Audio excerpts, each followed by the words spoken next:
Let's start with questions for Coach Andrew. Andrew, how did it feel? I mean, to have your name called and be the first one to come to the walk across.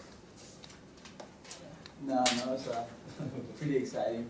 You know, a culmination of a lot of hard work and a lot of people that helped me get to where I'm today. And it just meant a lot to me. Obviously, walking on the stage was pretty exciting. It's just scared out the trip and stuff like that, you know. And the speech was a little nerve-wracking, but after that, just a lot of media. But all in all, it was a good experience, and I'm glad I went down to the combine, and I'm glad that New England decided to pick me. What was the day like? What was your kind of emotional state going through the whole process? And did you know ahead of time, you know? Right. No, obviously, the night before, Toronto had the first pick, and my agent told me that they traded it to New England. So I really didn't know what was happening. You know, I kind of try to stay away from like the mock drafts and all the bloggers and stuff. You know, but obviously I knew I was going to be one of the top guys off the board, and I didn't know where or when I'd go. But obviously, the day leading up to it was pretty nerve-wracking.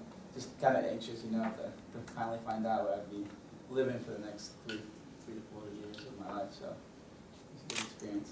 You put in pretty elite company. Purvis Ellison, Adrian McCautry, Andrew Farrell now. I mean, those are #1 picks overall. What's that mean to you? No, it's very humbling, you know, to get the opportunity to go first overall. It kind of hasn't really hit me yet, you know. But no, just excited to start a new journey. Obviously, whatever #1 overall draft pick, but on Monday I get to training camp and I'm just a rookie, so you know, just ready to start working and see what comes next for me. Is it safe to assume you will pursue this course instead of going to Europe or somewhere else? Yeah, I think my contract is I think 3 years, and I mean there's option years after that. You know, obviously everybody's dream is to at one point play in Europe. You know, and if that opportunity comes along the road, and hopefully I can grow and improve my talent and skill, then I think if that opportunity comes, I would love to play in Europe someday. Should that opportunity have arisen already when you're the #1 pick in this league? You must have caught some attention internationally. Right, you know, I mean, obviously there were, I'm sure, a couple of teams that might have been interested, you know, but I didn't decide to take that route. So. Ken, when did you know that you had something special in this one?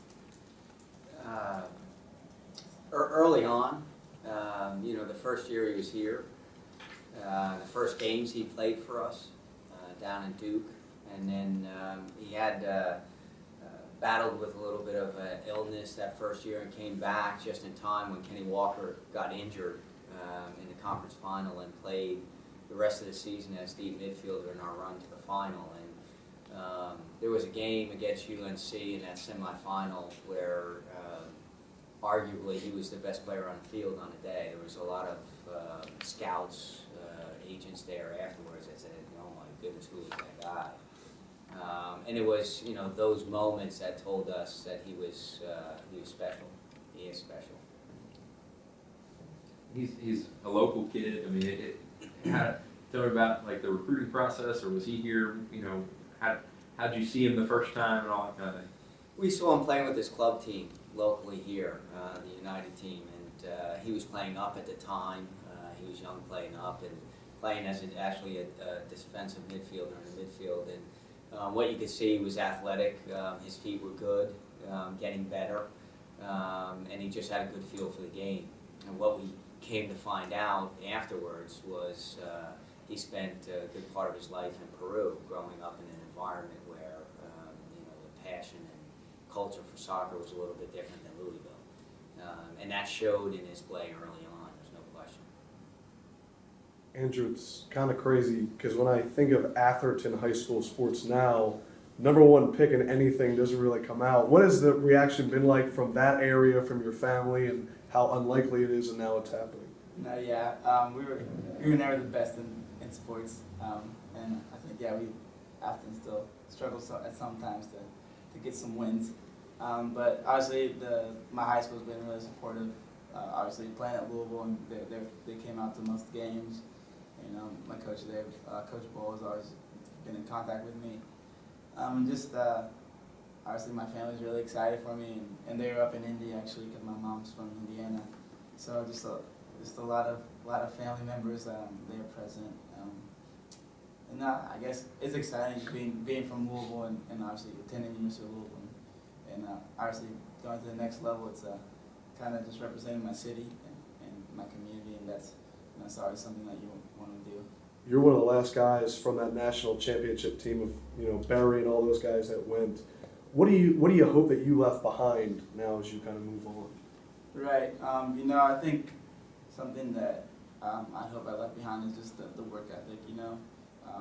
Coach Lola and the staff do a great job in instilling in us the hard work and the standard that's set high day in and day out, on and off the field. And I hope that actually I'm not the most technical player on the team or the most athletic or anything like that. But if you work hard, that's something that you can realize your dreams, and if you just listen and learn.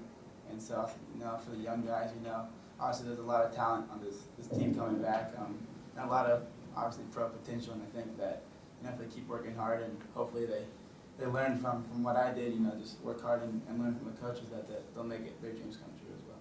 How do you describe the difference in South American soccer culture and what we have here? I think in South America, it's a little bit more technical. I think the MLS is a league that's there's a lot more athletes and it's a lot more physical. Obviously, the passion down there is a lot bigger. Here you have basketball and football and baseball and all these big sports, and soccer is obviously growing. The MLS is I think one of the fastest growing leagues in the world, and just the difference is that down there everybody plays soccer. Here there's a lot more sports that you can play when you're a kid. When you walk down the street in Peru, are there kids playing everywhere? Is Yeah. it like basketball here? Yeah, it's basically like basketball here. Everyone's playing soccer whenever they can, on the street, in the parks, in the house if your mom lets you. So just a lot of stuff like that.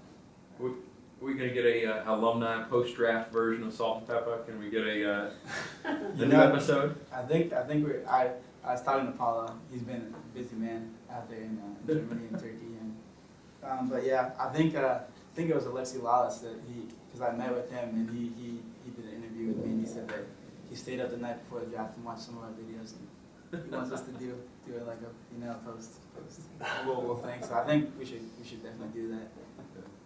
How will this impact the program, do you I think it'll have a positive impact for sure from a recruiting standpoint. One of the things we found out the year we went to the NCAA final, it certainly increased the interest in University of Louisville soccer. The next year we had 4 guys drafted in the first 2 rounds, 3 in the first round, and the interest increased significantly. What we would expect with having 3 more guys go and Andrew being the number 1 is that, again, people will be, and already asking, what's going on at Louisville, that they're producing so many players for the MLS. And really what happens, and you probably asked Breck or Charlie for that matter, is when kids are in a recruiting process, one of the things they're always asking is, what is my potential to get to the next level? What can you do to help me get to the next level? And they all want to play, after college, and that's a big part of it.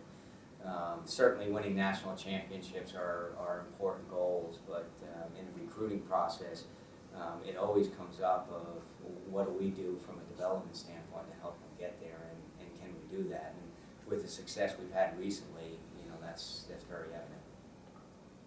What's it like for a coach seeing one of their players go number 1? Very proud. I'm proud of Andrew. And we said this to our guys today. It's it's not so much that he's gone number 1, but it's who he's become in the process to be selected number 1. We're proud of his growth while he's been here and who he's become. And it's a product of the culture. It's a product of our athletic department. You know, as I said earlier today, it takes a village to raise a child. Everybody here in the athletic department is responsible for Andrew, you know, having that success. So, you know, we're certainly proud of him, but also very happy for everybody that's involved in that process of helping him get there as well. Anything else? Andrew, what is Louisville, this athletic department, this soccer club meant to your development? No, it meant the world to me. You know, obviously, being from Louisville, I was kind of wanted to play here, and Coach Law gave me that opportunity, and I'm very thankful for that.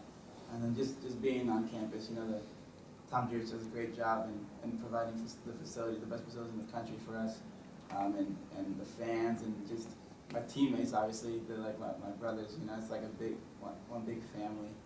And I was telling Coach the other day, I came to before I went down to the combine just to train with the guys, and I got here like 8 in the morning. I was supposed to go home after that, but I just couldn't leave this place. You know, I was here for like 4 hours after that, and then you know, I was gonna stay in touch with the guys and obviously, you know, give them advice here and there and stay in touch.